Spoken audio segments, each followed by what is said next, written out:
Now, I hear a very solid source of water, and that means one thing: it's time to go fishing.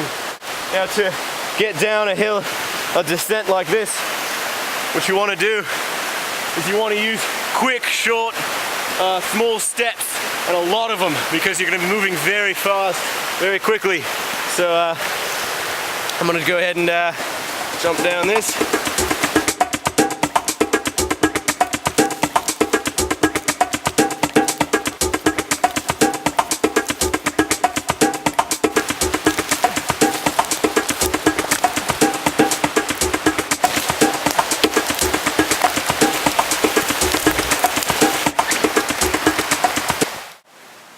I'm going to be spear fishing, which requires me to use my knife and a big stick that I find to make a spear. Now the stick has to be sturdy and strong because I'm going to be thrusting it into the water at very high speeds. Now what you want to do is you've got to make a sharp point on the stick so you can go spear fishing. It's the best way to catch a fish in this area. Now it's going to take some time and some patience, but in the end, it's going to work out. With my spear fashioned, I'm ready for the hunt. Alright, what you want to do is obviously take the sharp end, angle it toward the water, and what you're going to do is you want to wait for the salmon to come down river. And you want to just throw it directly at them so you can have yourself a feast.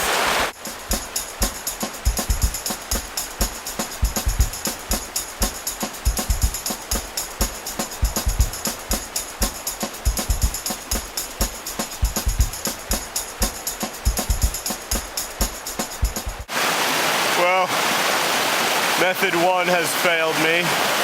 That did not turn out as I expected. My foot got a pretty nasty dunk, and looks like I'm gonna have to go to method 2, which is similar. I still have to make another spear, but this time I'll be keeping it in my hand as I thrust it into the water. Hopefully this one will work, because I'm getting pretty hungry. Unfortunately, method 2 failed as well.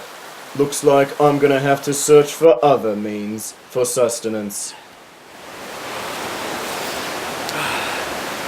Pretty soon I'm gonna need some sustenance. I'm running low on energy.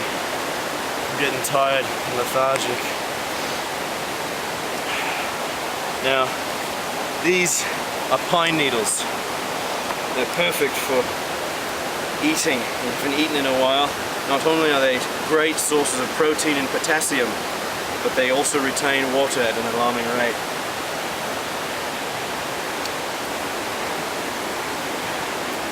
We've also got rainfall on them, which is really good. Now, you don't actually want to eat them, you just want to bite into them, get the juices out, and swallow that. I'm already feeling the energy return. My leg is wet, a casualty from fishing, and a light precipitation is beginning to fall. It's time to seek shelter from the rain and warmth from the cold.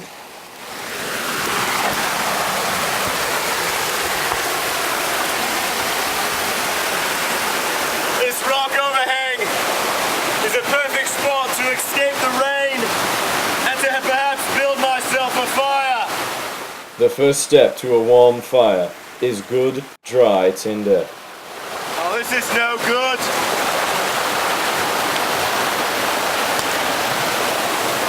Here we are. Found some good dry sticks under this overhang.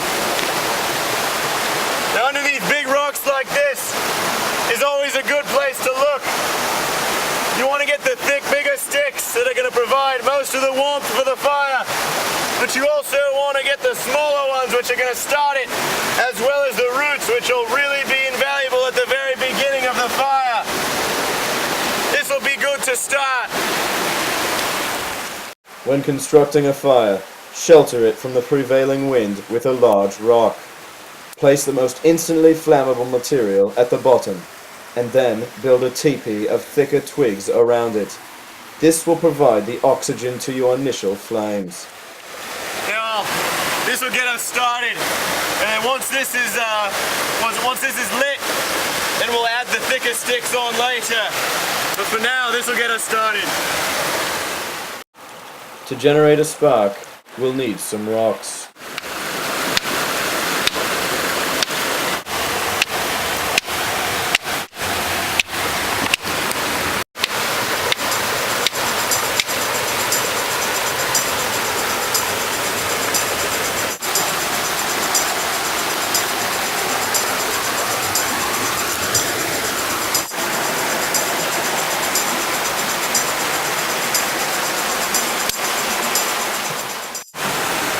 It's going to take some time for this fire to get roaring, so this is a good start.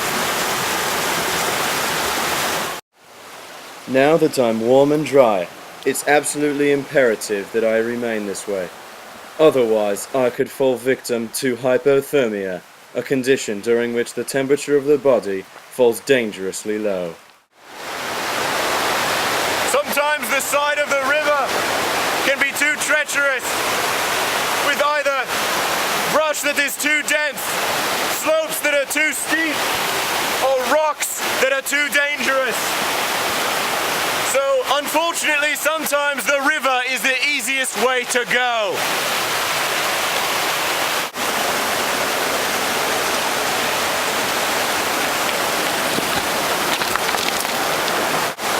Now usually you want to avoid getting in any sort of water, because hypothermia can kill you. Now, unfortunately right now it is my only way of escaping this wilderness. The key thing you need to do anytime you get in the water is to have a plan for your exit. You need to know where you're going to exit. You need to know what you're going to do to warm up once you've exited. And you need to have a plan for once you're warm.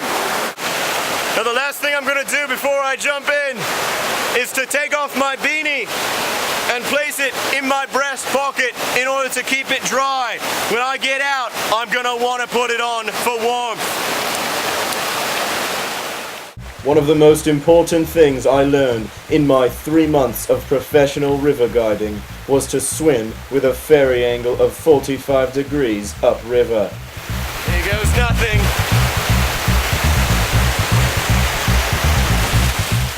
As soon as I hit the water, the current was too strong to resist.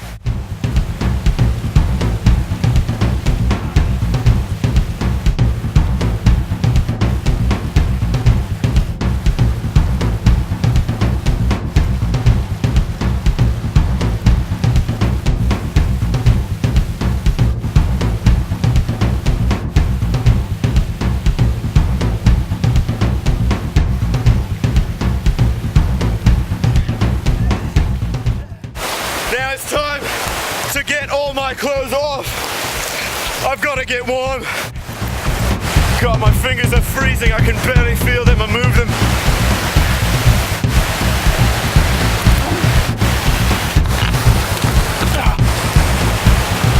The quickest way to warm up if you're frozen like I am is to do push-ups.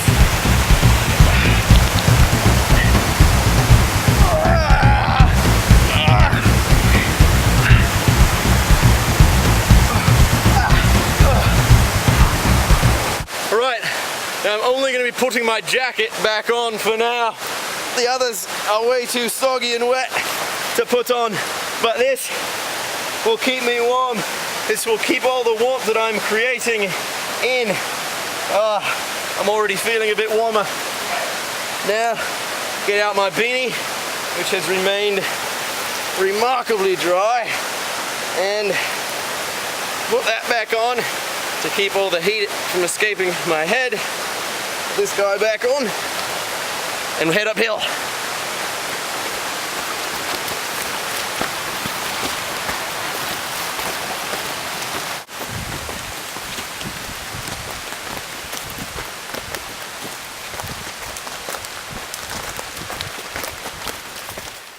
I see light ahead, indicating that the forest canopy is opening up.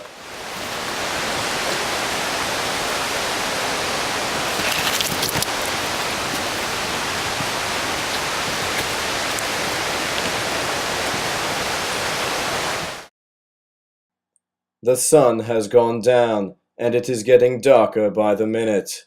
If I plan to make it out today, now is the time. It's starting to get dark again, and I really don't think another night out here would be a good idea. I don't know if I could... Wait a minute. It's a horizontal line here. That could only indicate one thing, some kind of roadway. I think I've found my way out.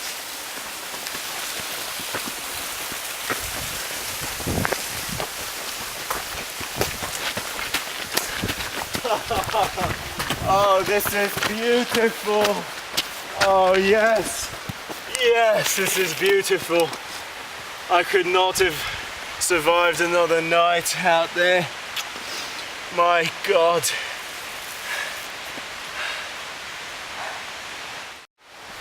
Now, just because I'm back to somewhat of civilization does not mean I'm saved yet. So there is one thing left to do, and that is to break into this truck and hotwire it and find my way out.